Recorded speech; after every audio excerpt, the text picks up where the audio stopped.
गौरी पुत्र गणेश भगवान की जय। जय श्री कृष्णा, राधे राधे। नमस्कार दोस्तों, आपके अपने YouTube चैनल एक्सप्लोरिंग देव स्थानम में आपका स्वागत है। आज इस वीडियो में हम देवशयनी एकादशी की व्रत कथा को बताने जा रहे हैं। अगर आपको हमारी वीडियो पसंद आए तो इसी तरह व्रत कथाओं को जानने के लिए, उनके सही तिथि शुभ मुहूर्त को जानने के लिए हमारे चैनल को लाइक एवं सब्सक्राइब अवश्य करिए। तो आइए शुरू करते हैं। आषाढ़ मास के शुक्ल पक्ष की एकादशी को ही देवशयनी एकादशी कहा जाता है। इसी एकादशी से चतुर्मास का आरंभ माना जाता है। इस अवधि में कोई भी शुभ कार्य जैसे विवाह आदि नहीं किए जाते। मान्यता है कि इस दिन से भगवान श्री हरि विष्णु क्षीर सागर में शयन करते हैं और फिर 4 माह बाद उन्हें उठाया जाता है। उस दिन को देवोत्थान एकादशी के नाम से जाना जाता है। इस बीच के अंतराल को ही चतुर्मास कहा जाता है। देवशयनी एकादशी को देवशयनी, महा एकादशी, थोली एकादशी, हरिदेव शयनी, पद्मनाभा शयनी तथा प्रबोधिनी एकादशी के नाम से जाना जाता है। धार्मिक मत है कि इस व्रत को करने से जातक को सभी पापों से मुक्ति मिलती है। देवशयनी एकादशी व्रत में कथा का पाठ न करने से पूजा पूर्ण नहीं होती, इसलिए इस व्रत की कथा को अवश्य पढ़ना चाहिए, तभी आपको व्रत का पूर्ण फल अवश्य मिलता है। तो आइए शुरू करते हैं देवशयनी एकादशी की व्रत कथा। एक बार धर्मराज युधिष्ठिर ने कहा, हे केशव, आषाढ़ शुक्ल की एकादशी का क्या नाम है, इस व्रत के करने की विधि क्या है और किस देवता का इसमें पूजन किया जाता है। श्री कृष्ण कहने लगे कि हे युधिष्ठिर, जिस कथा को ब्रह्मा जी ने नारद जी से कहा था वही मैं तुमसे कहता हूँ। एक समय नारद जी ने ब्रह्मा जी से यही प्रश्न किया था। तब ब्रह्मा जी ने उत्तर दिया कि हे नारद, तुमने कल युगी जीवों के उद्धार के लिए बहुत उत्तम प्रश्न किया है, क्योंकि देवशयनी एकादशी का व्रत सब व्रतों में उत्तम माना जाता है। इस व्रत से समस्त पाप नष्ट हो जाते हैं और जो मनुष्य इस व्रत को नहीं करते वे नरकगामी होते हैं। इस व्रत के करने से भगवान विष्णु प्रसन्न होते हैं। इस एकादशी का नाम पद्मा भी है। अब मैं तुमसे एक पौराणिक कथा कहता हूँ, तुम मन लगाकर सुनो। सूर्यवंश में मानधाता नाम का एक चक्रवर्ती राजा हुआ करता था, जो सत्यवादी और महान प्रतापी था। वह अपनी प्रजा का पुत्र की भांति पालन किया करता था।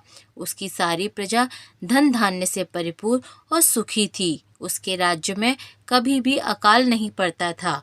एक समय उस राजा के राज्य में 3 वर्ष तक वर्षा नहीं हुई और अकाल पड़ गया। प्रजा अन्न की कमी के कारण अत्यंत दुखी हो गई। अन्न के न होने से राज्य में यज्ञादि भी बंद हो गए। एक दिन प्रजा राजा के पास जाकर कहने लगी कि हे राजन, सारी प्रजा त्राही त्राही पुकार रही है, क्योंकि समस्त विश्व की सृष्टि का कारण वर्षा है। वर्षा के अभाव में अकाल पड़ गया है और अकाल से प्रजा मर रही है। इसलिए हे राजन, कोई ऐसा उपाय बताओ जिससे प्रजा का कष्ट दूर हो। राजा मानधाता कहने लगे कि आप लोग ठीक कह रहे हैं। वर्षा से ही अन्न उत्पन्न होता है और आप लोग वर्षा न होने से अत्यंत दुखी हो गए हैं। मैं आप लोगों के दुखों को समझता हूँ। ऐसा कहकर राजा कुछ सेना साथ लेकर वन की तरफ चल दिए। वह अनेक ऋषियों के आश्रम में भ्रमण करते हुए अंत में ब्रह्मा जी के पुत्र अंगिरा ऋषि के आश्रम में पहुँचे। वहाँ राजा ने घोड़े से उतरकर अंगिरा ऋषि को साष्टांग दंडवत किया। मुनि ने राजा को आशीर्वाद देकर कुशल क्षेम के पश्चात उनसे आश्रम में आने का कारण पूछा। राजा ने हाथ जोड़कर विनीत भाव से कहा कि हे भगवान, सब प्रकार से धर्म पालन करने पर भी मेरे राज्य में अकाल पड़ गया है। इससे प्रजा अत्यंत दुखी है। राजा के पापों के प्रभाव से ही प्रजा को कष्ट होता है, ऐसा शास्त्रों में कहा गया है। जब मैं धर्मानुसार राज्य करता हूँ तो मेरे राज्य में अकाल कैसे पड़ गया, इसके कारण का पता मुझको अभी तक नहीं चल सका। अब मैं आपके पास इसी संदेह को निवृत्त कराने के लिए आया हूँ। कृपा करके मेरे इस संदेह को दूर कीजिए, साथ ही प्रजा के कष्ट को दूर करने का कोई उपाय बताइए। इतनी बात सुनकर ऋषि कहने लगे, हे राजन, यह सतयुग सब युगों में उत्तम है। इसमें धर्म को चारों चरण सम्मिलित हैं, अर्थात इस युग में धर्म की सबसे अधिक उन्नति है। लोग ब्रह्म की उपासना करते हैं और केवल ब्राह्मणों को ही वेद पढ़ने का अधिकार है। ब्राह्मण ही तपस्या करने का अधिकार रख सकते हैं, परंतु आपके राज्य में एक शूद्र तपस्या कर रहा है। इसी दोष के कारण आपके राज्य में वर्षा नहीं हो रही है। इसलिए यदि आप प्रजा का भला चाहते हो तो उस शूद्र का वध कर डालो। इस पर राजा कहने लगे कि हे महाराज, मैं उस निरपराध तपस्या करने वाले शूद्र को किस तरह मार सकता हूँ? आप इस दोष से छूटने का कोई अन्य उपाय बताइए। तब ऋषि कहने लगे कि हे राजन, यदि तुम अन्य उपासना चाहते हो तो सुनो। आषाढ़ माह के शुक्ल पक्ष की एकादशी का व्रत विधि पूर्वक करो। इस व्रत के प्रभाव से तुम्हारे राज्य में वर्षा होगी और प्रजा सुख प्राप्त करेगी, क्योंकि इस एकादशी का व्रत सब सिद्धियों को देने वाला है और समस्त उपद्रवों को नाश करने वाला है। इस एकादशी का व्रत तुम प्रजा, सेवक तथा मंत्रियों सहित करो।